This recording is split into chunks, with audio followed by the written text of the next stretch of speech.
Hello, everyone. Thank you for joining us today. My name is Neri Zilber, and I'm a Tel Aviv-based journalist and a policy advisor at Israel Policy Forum and the host of the Israel Policy Pod. I want to welcome all of you who are joining Israel Policy Forum for the first time today, and to welcome back our returning viewers. Before we begin, a bit of housekeeping. We wanted to thank Israel Policy Forum's supporters. IPF's work, including today's program, is made possible by you. IPF relies on donors like you to produce free, expert analysis, and informational content on the most pressing issues affecting the Israeli-Palestinian conflict and Israel, such as today's briefing. If you enjoy Israel Policy Forum's webinars, but don't yet support the organization's work, please do so by visiting israelpolicyforum.org/support. And as I'm sure most of you are aware, because you're here with us this evening or this afternoon in the US, in last week's Israeli elections, Bibi Netanyahu's bloc secured a solid majority in the incoming Knesset, 64 out of 120 seats. But with his path to the premiership relying on an ascendant far right, an arduous coalition building process lies ahead, to say nothing of actually governing with such a coalition government. So I am delighted to unpack all of this with my good friends and colleagues, Shira Efron, Israel Policy Forum's Diane and Guilford Glazer Foundation Director of Policy Research, and Michael Koplow, Israel Policy Forum's Chief Policy Officer, to unpack the results and to assess what we may be in store for in the coming weeks, months, and dare I say years to come. So the plan for the coming hour is the following. The first part, more in brief, we'll look back at what happened last week during the election and after the election. And in the second part, we plan on looking ahead at what this new government, likely a far-right government, will be and what it may do once it is seated and assumes power. And in the third part, we'll take questions from you during the Q&A, so be sure to send in questions throughout the course of our conversation. With that, looking back at last week, what I wanted to do is just set the table briefly and to kind of analyze the election through three data points. Three data points. Israeli politics and Israeli elections are oftentimes math problems. So I think it's clarifying and edifying to actually look at the numbers and to see what happened. First data point, and maybe the most obvious to those kind of following events last week, Meretz, the left-wing party, as well as Balad, the more Palestinian nationalist radical party, failed to make it over the 3.25% electoral threshold for entry into the Knesset. Meretz was short a few thousand votes. Balad was short about 20,000 votes. So all told, it's about 275,000 votes that were wasted, which roughly corresponds to about 4 to 6 seats, depending on the math. And that really, I'd argue, cost the anti-Netanyahu camp the election. But not only. The second data point I'd like to share is voter turnout, but particularly voter turnout in right-wing, historically Likud, or traditionally Haredi, ultra-Orthodox cities. So just take a few examples. In Kiryat Shmona in the north, voter turnout this time relative to last year's election was 4 points higher. In Tiberias, it was 6 points higher. Beersheba, it was 5 points higher. And in Bnei Brak, it was 4 points higher. And those are just a few handful of examples. And you compare it to the other side of the ledger, traditionally and historically, the more liberal cities like Tel Aviv, Haifa, Herzliya, voter turnout this time around last week was flat, exactly the same, almost identical to what it was last year. I think that explains the gap that the pro-Netanyahu bloc was able to assume coming out of last week's election. And then finally, the third data point, Arab-Israeli turnout. For those who follow IPF's work, you know that we were kind of stressing this point. Arab-Israeli turnout could have make or break this latest round. And Arab-Israeli turnout actually increased this time around. It wasn't what we feared, which was going to be historic lows, and it actually ticked up in the last week or so of the campaign, up to about 55% turnout relative to 45% last year. So again, they avoided historic lows and they actually did come out and vote, but not at the levels that were enough to support the anti-Netanyahu camp. And I think really in terms of numbers, that's that explains a lot of the ensuing results, which is, like we said at the top, a 4-seat majority for Netanyahu and his far-right and ultra-Orthodox allies. So with that, and the table is set, I just wanted to get some brief comments, analysis, impressions from Shira and Michael. Let's start with you, Shira. What were your big takeaways coming out of Tuesday? Hi, Neri. Hi, Michael. Hi, everyone. Good evening from Tel Aviv. Let's start. I'll try to be positive, I guess. I think one positive thing is I start with your point about the Arab parties.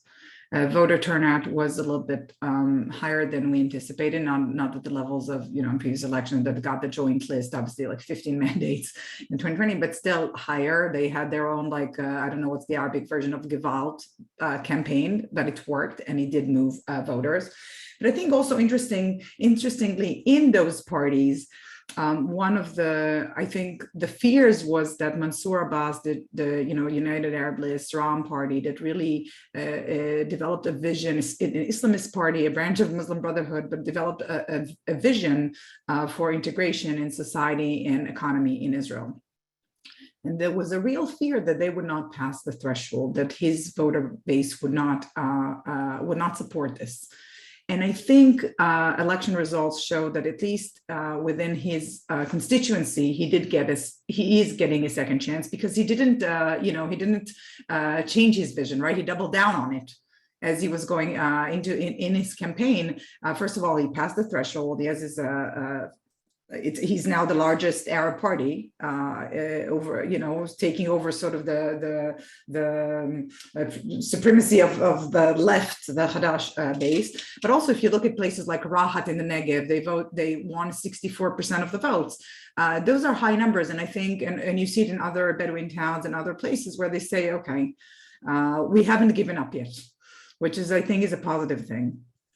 You mentioned Meretz disappearing.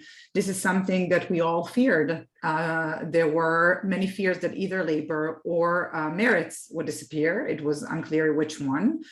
You may have been in those conversations also with some people who are in the mix saying, which one should we save? We're standing in the ballots. Which one was saved? I got a message that Labor is under more risk, I'll tell you that. I know many households that split the votes and try to do that. And this is a failure of organization, because there was tremendous pressure on those two parties to join forces. And it didn't happen. Obviously, Merav Michaeli, the chief, the head of Labor, refused. She had a good reason at the time, I'm sure. But this is one of those times when you think you have one bloc, obviously the pro-Netanyahu bloc, that is held tight together, and one block that is just it's a Swiss cheese block, right? So many holes you can't see the block almost, and with a difference in if you look at the sort of the popular vote, if you're talking in American terms, the difference is what, 30,000 votes altogether between the sort of blocks. So we bring in this popular vote with the electoral college, or almost, but it's not the same system.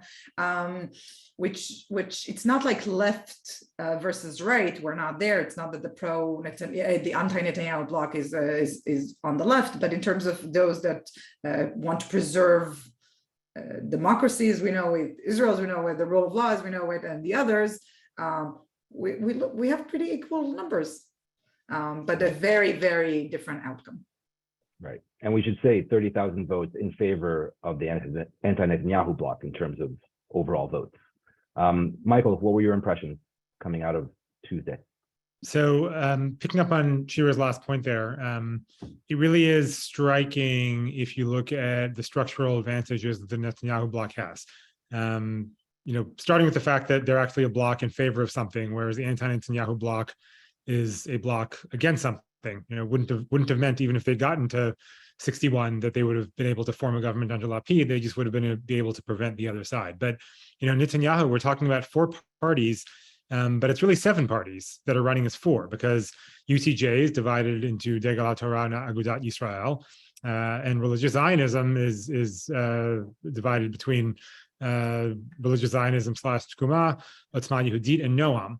And they managed to combine. And, as both of you have noted, on the other side, Meretz and Labor did not manage to combine, and Chadash, Tal, and Bala did not manage to combine. And so, going into this, Netanyahu had a big structural advantage, something that we all have pointed out at various points over the last month. But I think we really see it. We really need to see it now in practice. But with that said, so yes, it's true that only 30,000 votes separate these two sides, and I think that there's a narrative that says, okay, 30,000 votes, and by the way, the 30,000 votes were in favor of the anti-Netanyahu side, and so maybe this doesn't actually represent as much of a shift to the right as people think, based on what the composition of the government is going to look like. And while I hear that argument, I think it's tough to make, and the results bear that out as well. Religious Zionism had 6 seats in the current Knesset. They now have 14. So even if the blocks remained the exact same size, and I'm not sure they did, but even if the blocks remained the exact same size, you have a shift within the Netanyahu bloc much farther to the right than you had before. Because religious Zionism, I'm sure we'll talk about this, but religious Zionism is just as radical as everyone thinks, if not more so. Important to note, by the way, that I think just in the last hour, Itamar Ben-Gvir tweeted out a picture of Israeli Arabs wheeling suitcases through Ben Gurion, saying, this is great news, leave and don't come back. So this is, I think, in many ways, just as bad as people think, if not more so. And I'd also argue that UTJ is farther to the right these days, particularly with Yitzhak Goldknopf ascending at Yaakov Litzman's expense. I think that you can make an argument that UTJ is farther to the right as well. And on top of that, the anti-Netanyahu bloc is not, people call it the left wing bloc, or the center left bloc. It's not entirely accurate. One of the parties in that bloc, Tikva Chadasha, are very right-wing Likudniks who just don't like Netanyahu. Avigdor Lieberman, 10 years ago, was sort of where Ben-Gvir is now, not in terms of policy, but in terms of how people thought and spoke about him, the way he spoke about Israeli Arabs, talking about wanting to strip their citizenship and transfer them out into a state of Palestine. This isn't exactly a left-wing bloc. So I think that if you look at the constellation of Israeli politics, we have a very right-wing result in terms of what the Knesset will look like. And I think we have a very right-wing result in terms of where Israeli politics is now, irrespective of the actual breakup of the Knesset. And people should be clear-eyed, I think, about what this means, what it indicates for Israel's direction, and what might be coming next. Okay. By the way, just for our viewers, UTJ, United Torah Judaism, that's the Ashkenazi ultra-Orthodox party, just for clarification's sake. Michael, I hear your point. I choose to look at that number in terms of the division and the slight majority of the anti-Netanyahu bloc in a more positive light. I think given the campaign of the past really 16 months, led by Netanyahu and egged on by Bezalel Smotrich and Itamar Ben-Gvir and others, what's going on here in Israel over the past year and a half is there's no other kind of term for it. It was a pure campaign of incitement and delegitimization of a democratically elected government for, I guess, 2 simple reasons. Number one, they deigned or had the audacity to topple Bibi Netanyahu from his perch as prime minister. And more perniciously, they have the audacity, and some would say the traitorous audacity, to form a coalition government with an Arab Israeli party. And so what you've been hearing here in Israel for the past year and a half is that this is a dangerous left-wing government supported by terrorist supporters, dependent on terrorist supporters and the Muslim Brothers, and that it's wholly illegitimate. And that, I think, combined with the structural advantages, like you said, of the Netanyahu bloc, very cohesive bloc, the fact that it was kind of this close, or really, to my mind, this election should have been a tie, is fairly remarkable, especially given all the kind of, I guess, benefits and disadvantages of incumbency inherent to the Bennett and then Lapid government. But again, we don't need to debate this. We need to look forward. I like that. That's the optimistic take. Yeah, that's the optimistic take. No, I think there's a vast middle of the Israeli public that that may identify as right-wing, but may not be wholly Bibiist or beholden to Itamar Ben-Gvir, that I think is there to be persuaded. That's my optimistic take. And with that, we're going to go even more optimistic, looking ahead, what we can expect from what I think is fairly clear is going to be a far-right government. Netanyahu doesn't really have any other options in terms of cobbling together a majority coalition government.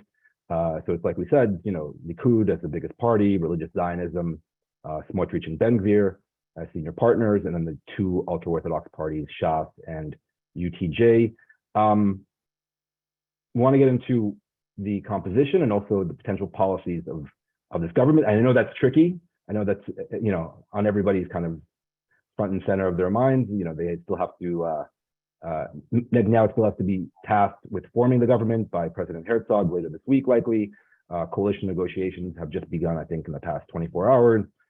So they have a few weeks to negotiate and to divide up the ministries and to set policy. But I wanted to focus on three distinct potential policy areas: judicial reform, and I use the word reform very loosely, security, again, the broader aspect of security, and then foreign relations. So let's start with kind of the judicial reforms. I think in many respects, the most maybe far-reaching implications of what this new government may do once it takes power.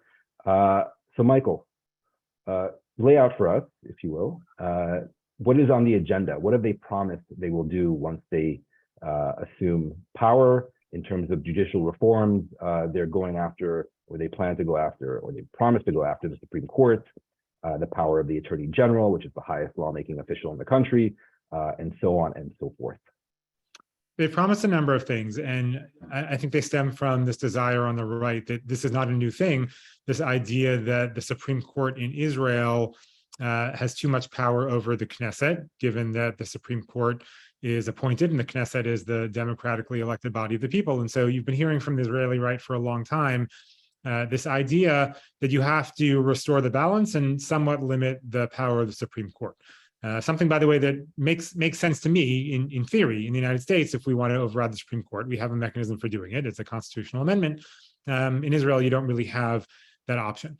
I think, as with everything else, the devil is in the details. And so, what religious Zionism, for instance, proposed before the election, and that was endorsed by Likud, was a few things. First, it was that for the Supreme Court to override Knesset legislation or declare it unconstitutional, for lack of a better term, even though Israel has no constitution, it would have to be an 11-0 unanimous vote on the Supreme Court. And even after that 11-0 unanimous vote, the Knesset would then be able to override it with a simple majority vote for a period of 4 years.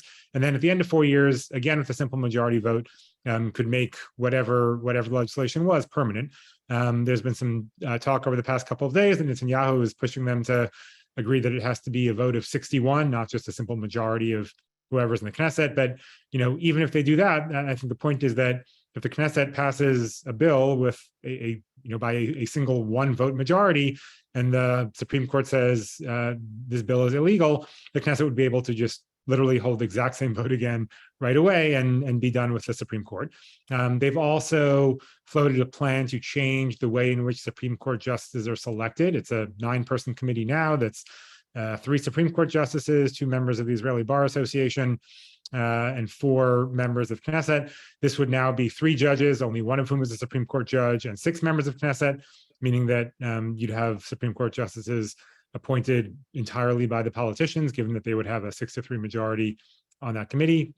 We're used to that in the United States. I'm not sure our system works all that well, whereas the Israeli system is a lot more independent.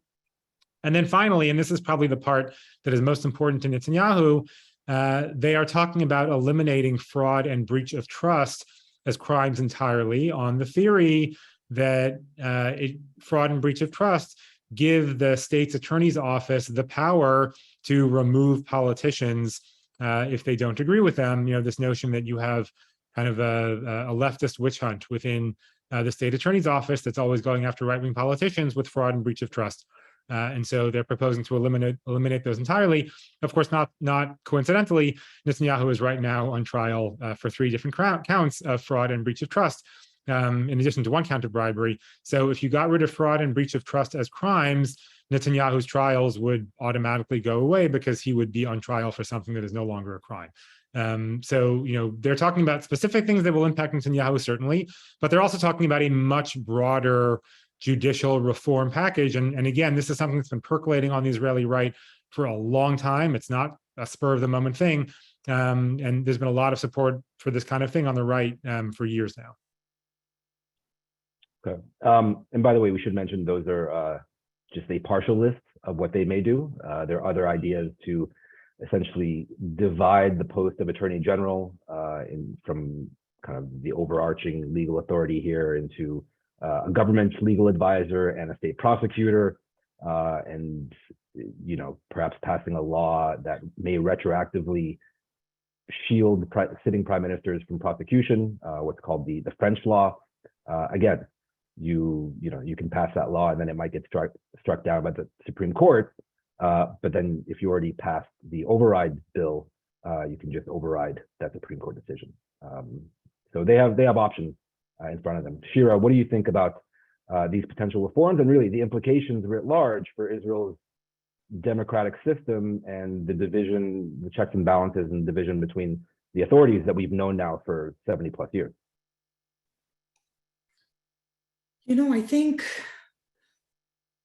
I think one of the big confusions when you speak with Israelis that support the override clause and not having an activist Supreme Court like Israel has had is that when they talk about democracy, they talk about majority decides. And then when it comes to what are we talking about? What is majority, right? It's 61, it's 80, but this is what it comes to. And not understanding that democracy is also about rights, about protecting minority rights, about a separation. And I think this is really the fundamental issue here. Now, because I think indifferent from what's happening with the US, and because Israel does require just small majority to in the Knesset anyway to change things and change legislation in pace that is really unmatched by other liberal democracies. That's why the Supreme Court is so important.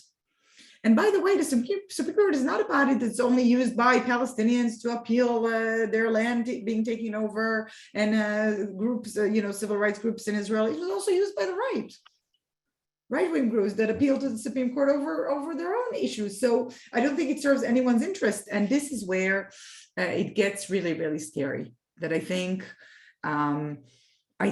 there's a move here, and of course there's a some very shrewd politicians understand definitely what they're doing, but I'm not convinced that their followers understand the full implications of what this means for Israeli democracy. Among the, we spoke about it, there's a whole suite of domestic issues, which we're going to see.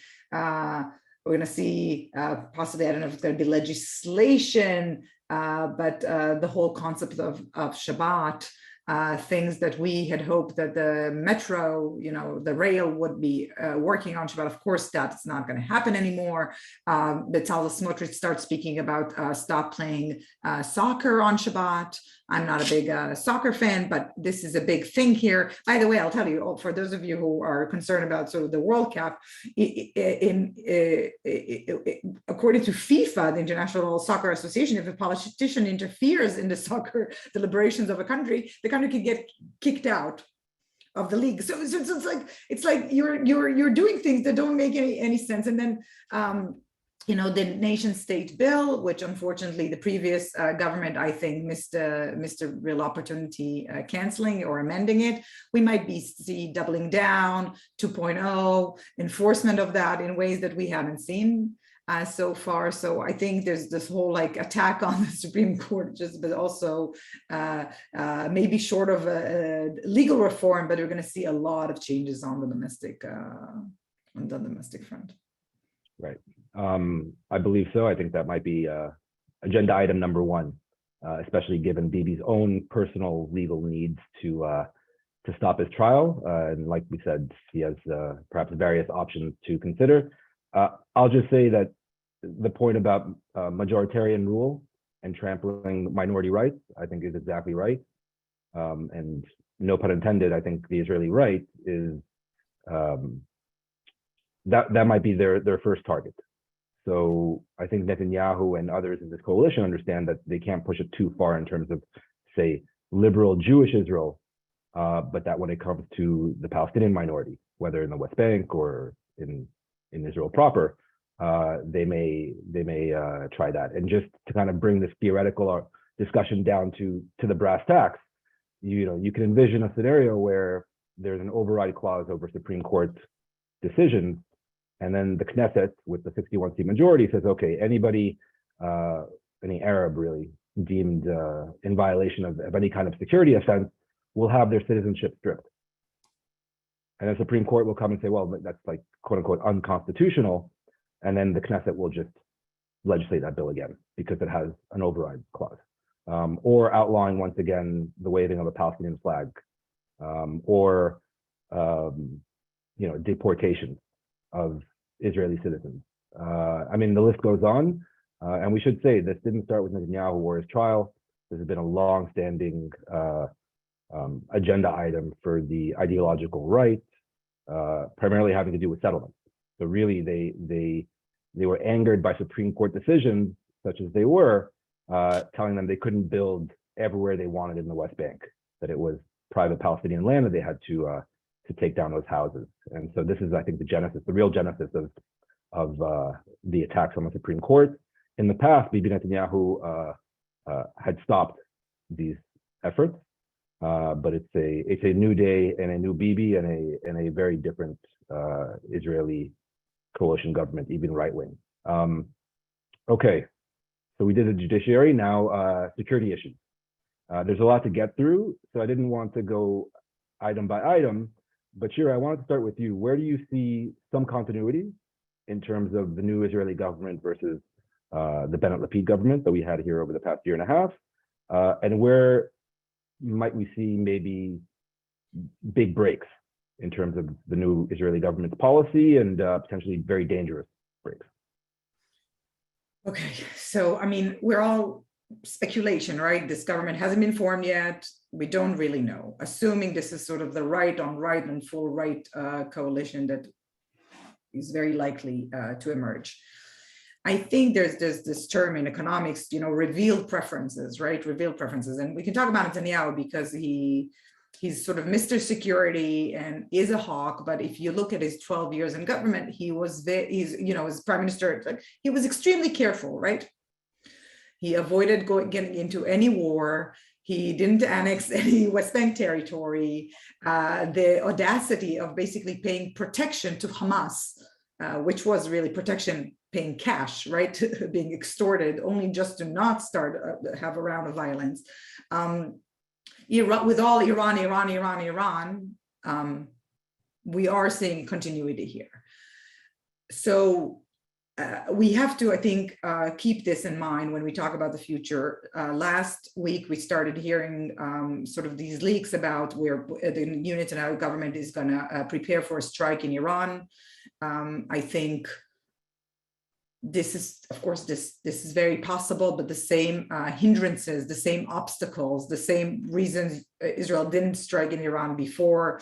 There are other countries in the region. There's a US consent that has to go with this. There are capabilities, right? Issues. They haven't changed fundamentally from a few months ago. So I think we could see a continuity there. But again, this is one front, obviously, to look at. The other one is Hamas would be very interesting if this government goes back to its previous policy, which is basically strengthening Hamas at the expense of the Palestinian Authority, right? Hamas probably is celebrating the victory of this coalition because with Netanyahu, it's easy to work. And then there's the West Bank, right? The Palestinians. And on external, as you all know, we are in the midst of a very tense time in the West Bank anyway, the rise of violence, the PA is at its weakest point ever, security coordination is anyway sort of still there, but tittering, and I waver between the Palestinian Authority can't or doesn't want to. And the problem is that in this situation, with pressures from Smotrich and Ben Gvir, the others, to dismantle the PA, what are we going to do in that front? And what is going to be the Israeli response to every flare-up? I think we're seeing we have a lot of criticism about it. This government also with raids into Palestinian cities in ways that I don't think were totally productive, right? More counterproductive. But at least Israel sort of fighting terrorism, but kept letting the highest numbers of Palestinians to work in Israel, differentiating. And I'm pretty sure we're going to see much more collective punishment here, right? The first terrorist attack, there'll be like no more permits to work in Israel. So I think we're going to start seeing those. We should be in the lookout for what's happening in Temple Mount. And, Netanyahu is going to rein in his coalition partners. He's going to be the sort of the liberal leftist mark of his government. So this is another front to watch, and of course inside Israel internally, as we saw in May 2021 with the Guardian of the Walls, the tension between Israelis and Palestinian citizens of Israel, right? I'm talking about within Israel, the tension is still there. And when you have people, and you mentioned it, Neri, at the onset, and when you have people inside Israel that really believe that this is the battle for either we get a Jewish religious state or we get the Arabs in control, this is another front, I think, to look for in terms of the security issues. Michael, same question to you. Continuity versus potentially very dangerous breaks. I think we're going to largely see continuity in everything that doesn't pertain to the West Bank. Let's remember the Abraham Accords came about under Netanyahu. The Bennett Lapid government tried to kind of strengthen them, harden them through the Negev Forum, the Negev Summit. That's going to continue. We've already seen statements from President Erdogan in Turkey, a subject on which Shira and I have differed in the past. We've already seen statements from Erdogan saying he wants to keep the relationship with Israel going, irrespective of the fact that Netanyahu is back. So I think that, and Iran, I don't know that there was much of a policy difference on Iran between previous Netanyahu governments and the Bennett Lapid governments, aside from maybe even better IDF preparation for a potential strike on Iran under the Bennett Lapid government. So I think on all that stuff, we're largely going to see continuity.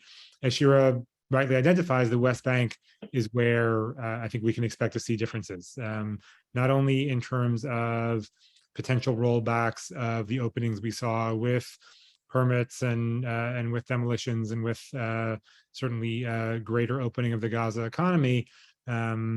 It's tough to see a scenario in which we're going to see any restraint in terms of IDF activity in the northern West Bank. It's tough to see a scenario where we're going to see any restraint in terms of settlement construction. Tough to see if a new government takes the issue of settler violence seriously.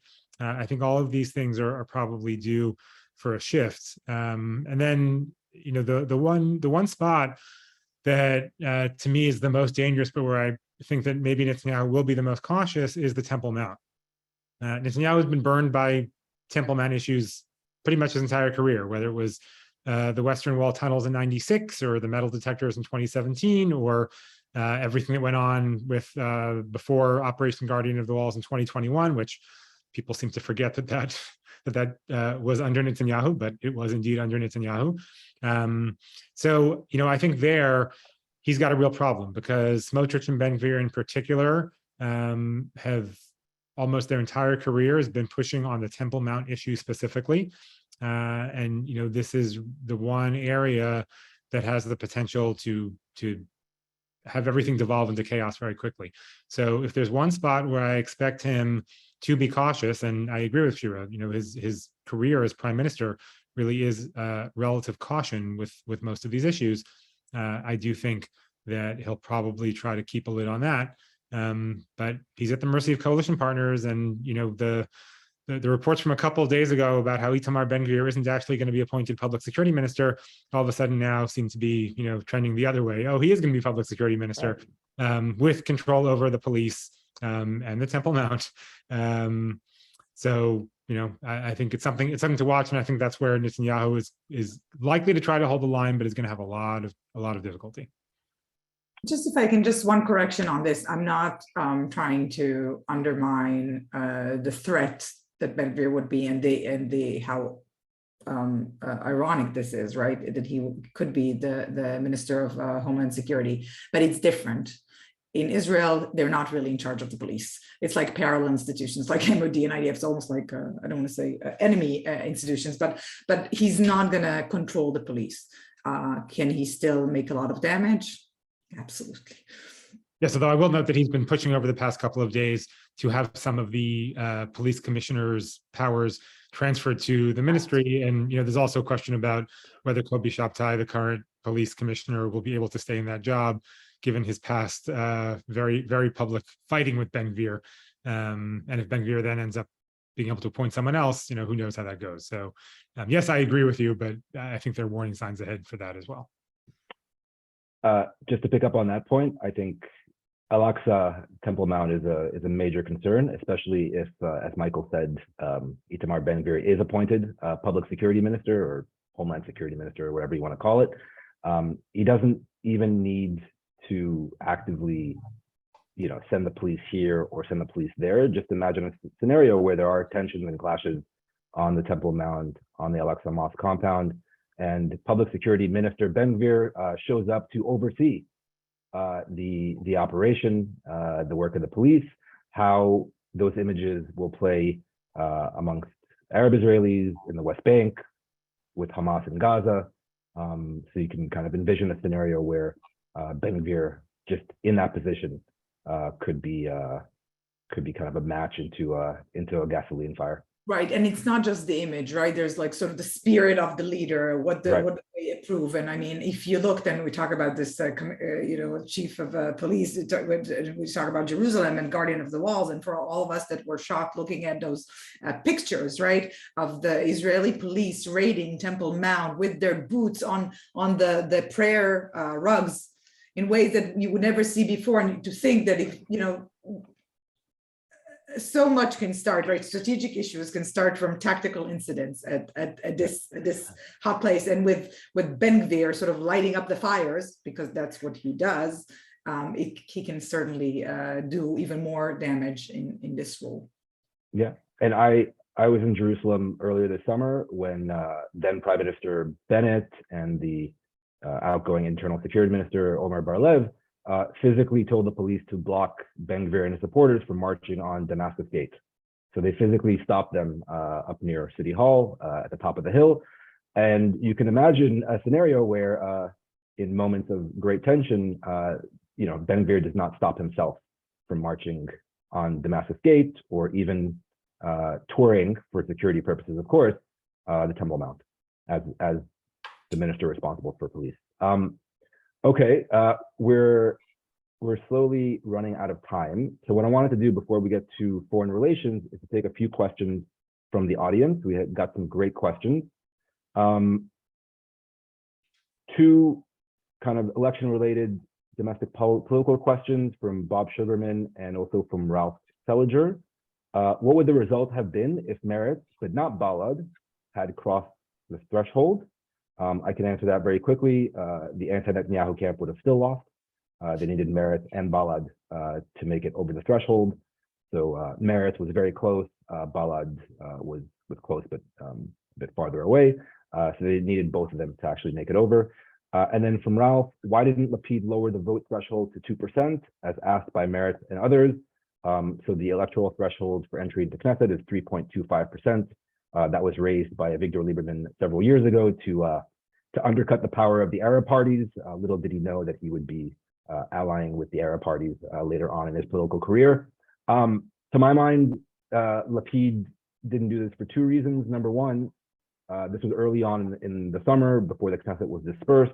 I think just for purely kind of ideological or good governance reasons, I think there is an argument to be made to have the threshold higher and not to have these smaller kind of splinter parties dictating the future direction of an entire country.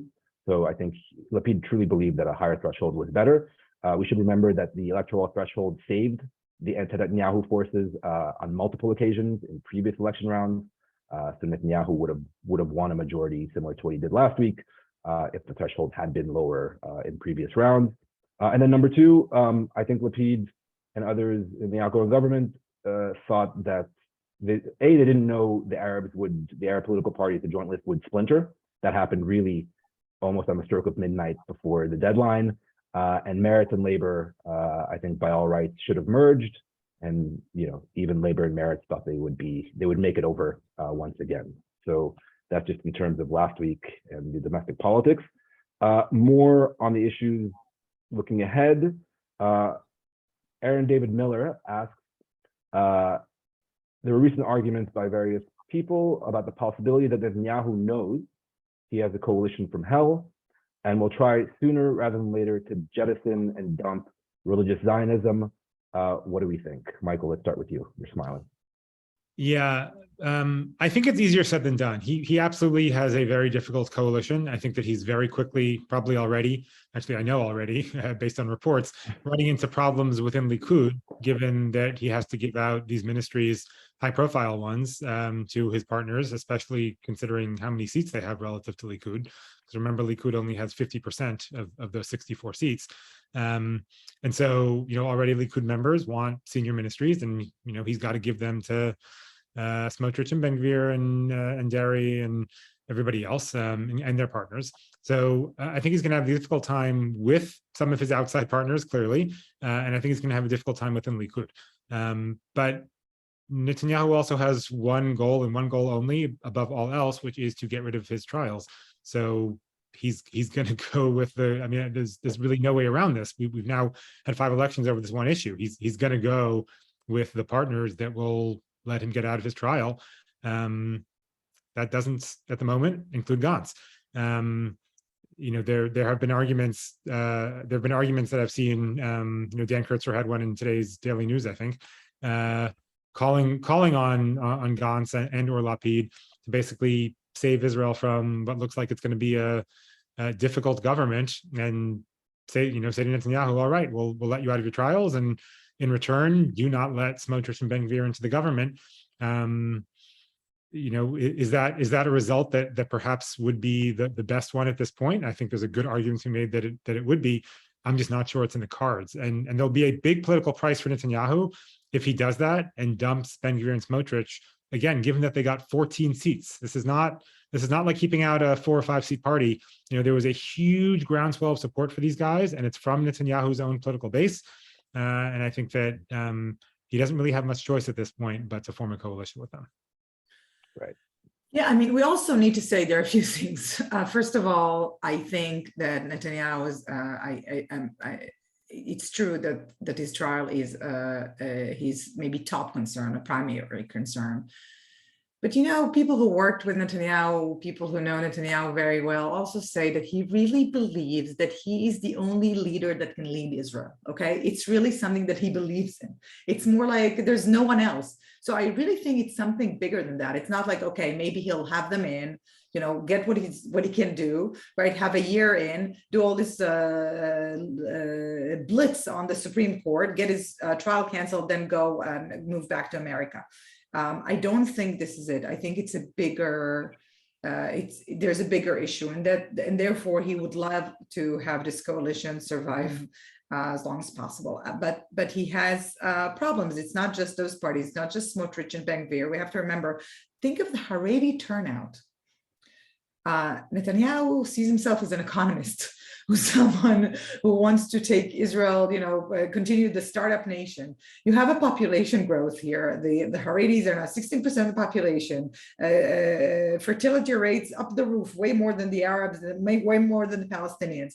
You have one party that's going to control the finance Knesset committee, Aryeh Deri, convicted of corruption. The head of Shas party, Haredi, that for the most part the men don't work, could be finance minister. I think this is you understand, as an Israeli here, I'm thinking just about the budgets that the Haredis will get against what Netanyahu believes in, right? So no question he's going to have lots of issues, but the scenario of we will give up, your trial, and first of all, there's still a legal system. We don't know for how long, but this doesn't work this way. The second thing is that I really don't think that as much as Benny Gantz and Yair Lapid are scared with the future of Israel, they're going to go down this adventure again. Benny Gantz, he's having his farewell party tomorrow at the MOD Central Command. Yair Lapid, they believe that Netanyahu, for all this time, it's always coming to the Israeli left, right, and saying, oh, you should respect what the majority did and just put yourselves out there and join the government. Meanwhile, you had an opposition here that refused to call the prime ministers, whether Bennett or Lapid, refused to call them prime ministers, didn't show up to intelligence and security briefings against the law. Right, undermined everything that this government did, this coalition did, voted against laws that served their constituents, against laws that extended emergency regulations in the West Bank. So I think this expectation of Gantz and Lapid to sort of save Israel from itself are just unrealistic and not fair. Yeah, I think all the talk, and also there were people in Israel and outside of Israel calling for a national unity government. I think that ship never existed, and if it did, it sailed a long time ago when Benny Gantz tried that after election number 3 and was burnt for his troubles. There's really nobody that can replace religious Zionism. Even if Bibi wanted to do that, and he doesn't, for the reasons that Michael laid out. We have another question from Rachel Goldberg, the chair of IPF at Teed in Washington. Do we think this coalition can hold 2, 3, 4 years? And given everything that we laid out in terms of judicial reforms and undercutting Israel's, democratic system, what do you think would be helpful or even vital in trying to preserve Israeli democratic institutions? Shira, let's start with you first. Do you think the coalition can hold, and what can be done, to maybe forestall or try to stop these judicial efforts by Bibi? Shira, you're on mute. Sorry, I think I'd rather stay away from predictions. We really don't know. It's Israeli politics. Who knows? I think there are too many interests and powers in this coalition that make it likely this coalition would stay longer than what I would have liked to see, right? First of all, if you look at Smotrich, Ben-Gvir, the Haredis, they believe it's an opportunity like no other to have an impact on policy. And they're going to seize this opportunity. And as much trouble as they're going to cause Netanyahu, I think they're going to be very shrewd and know which buttons to press, but also how to get their way. The Haredi turnout, after they were sort of shunned away from the previous coalition, right? They're not going anywhere. They need those budgets for their constituents. It was leaked over the last year, actually, we've heard that Smotrich was upset with Netanyahu that during his tenure, previous one, Netanyahu wasn't really executing and implementing a right-wing policy as much as they wanted. So this is their chance to get what they want. Netanyahu himself, and I see some people say that, the fact that he might be delusional that he thinks he's the only one that can lead the country, but he wants to stay prime minister, and also he needs to make sure his trial is canceled. And also, if you think ideologically, if Netanyahu is going to be the liberal mark of this coalition, which he will be, it's pretty homogeneous ideologically. I don't think there's not like the previous coalition, right, which had 8 different parties, from an Islamist party to the most leftist party that now doesn't exist in the Zionist party. So it could stay. But the opposition could learn from the new forming opposition, could learn from this current opposition. They can learn from their playbook, right?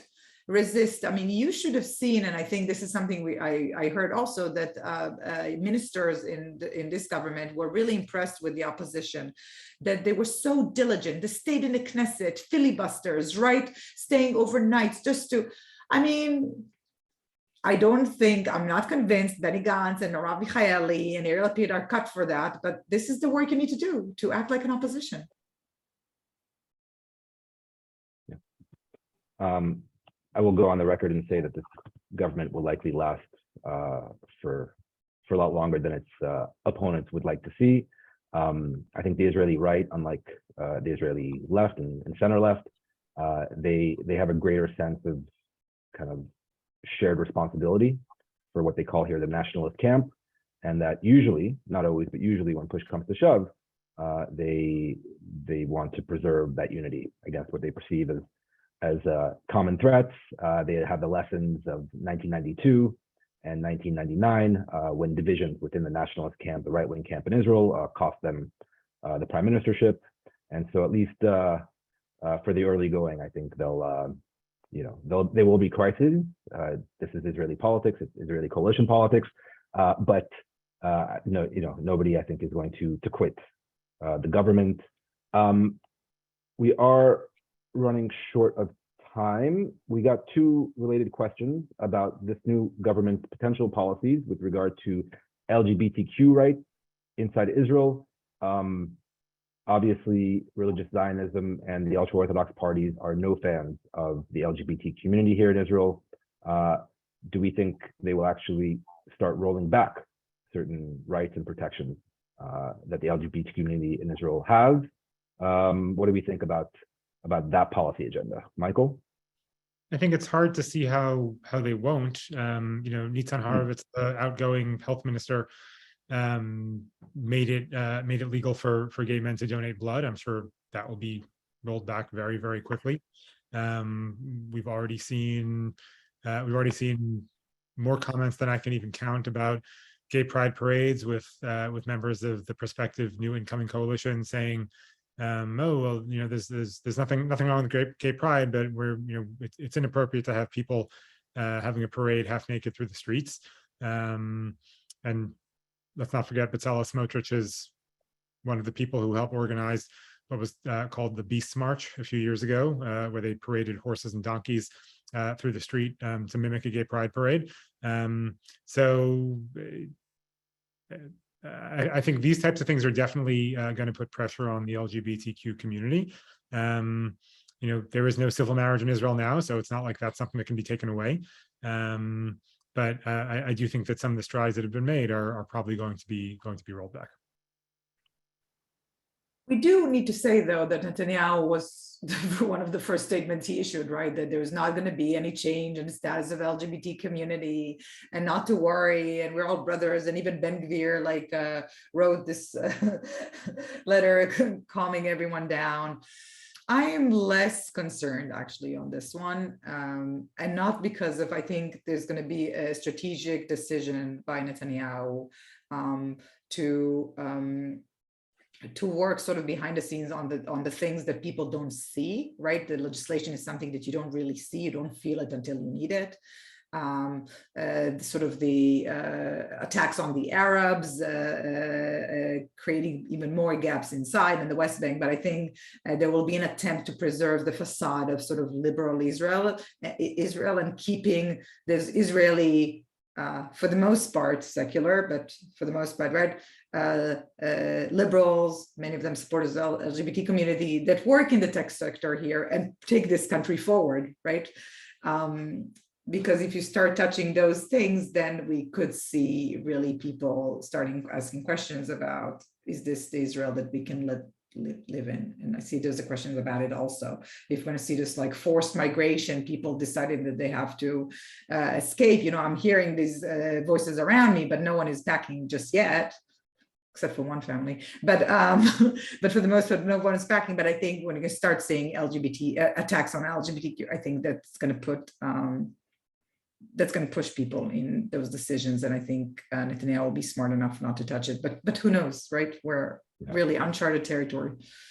Right. On this issue, I think I side more with Shira. I think Netanyahu and even his coalition partners who are anti-LGBTQ, I think they're savvy enough politically to know that this would cause a major uproar inside Israel and definitely internationally, and that there are other, in their minds, lower-hanging fruits, i.e., Palestinians, who they will likely target first in terms of minority rights.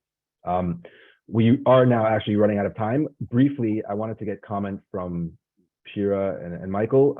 Israel's foreign relations under this new Netanyahu government.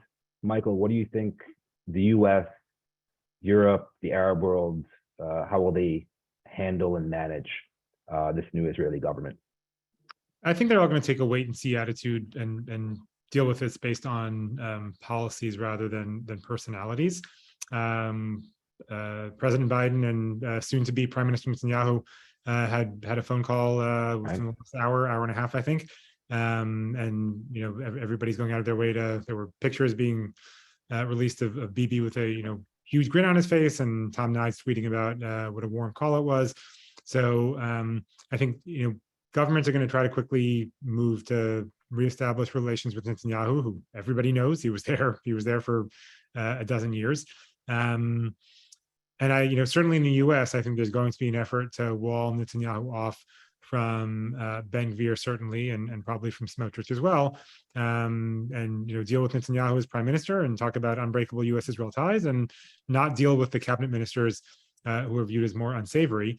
And ultimately, this will come down to policy issues. If there is massive tension in Jerusalem or the West Bank as a result of Israeli policies, that is going to put pressure on U.S.-Israel relations. But we're nowhere close to a scenario where the United States government is going to refuse to deal with an Israeli government or refuse to deal with Netanyahu. I think it's to both sides pretty clear policy and political benefit to try and get things off on the right foot and demonstrate that ties will continue and that this isn't going to impact things. So I'm sure there will be policy friction down the road, but I don't think anybody's going to be eager to advertise that up front. Right. I'll just say on the US, I think 100% correct. And therefore, it doesn't even matter who is the foreign minister, because Netanyahu is going to be the foreign minister and he's going to run ties with the US. It will be interesting, though, who is the national security advisor. There's talk about Ron Dermer, who was his ambassador in Washington, who famously said that Israel should prioritize ties with the evangelical communities over progressive Jews. So, I mean, I think we're going to see, there could be tensions, there could be effects. Blinken called Abu Mazen, basically told him, like, calm down. That's what I heard the call was about, right? Like, don't worry, we side by you, we support a two-state solution. And also, don't make any more statements like Ashtaya, the prime minister, did. And really, we didn't hear any more statements about the Palestinians. I will say 2 points. First of all, I'm scared of Jordan. Jordan is a country that really fears Netanyahu. They believe that Netanyahu sees Jordan as sort of like the solution to the Palestinian problem is the Jordan option, right? Jordan is Palestine.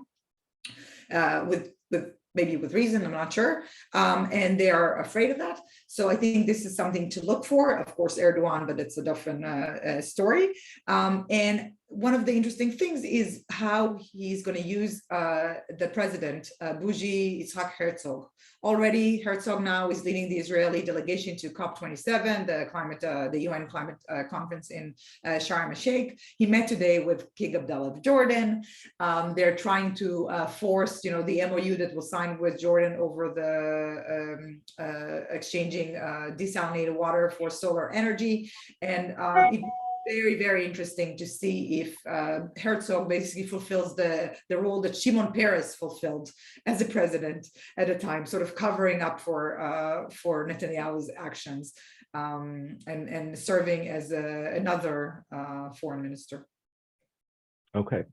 With that, we are out of time. We could have gone in for another hour unpacking the past week and the future weeks in Israeli politics. Michael, Shira, thank you so much, as always. And once again, a big thank you to Israel Policy Forum supporters who are with us on today's call. And again, we invite you and the rest of the Israeli Policy Forum family of donors to visit israelpolicyforum.org/support. The recording of this webinar will be posted on the briefings page of the IPF website. I also encourage you, for purely selfish reasons, to subscribe to the podcast, Israel Policy Pod. Millions of people already have. And sign up to receive the weekly Koplow column in your email inbox, and visit the IPF website to access recordings of previous briefings. Please stay tuned for an announcement regarding the Israeli Policy Forum video briefing next time. And until then, thank you all for tuning in, and we hope to see you again. Take care. Bye, everyone. Bye. Good night.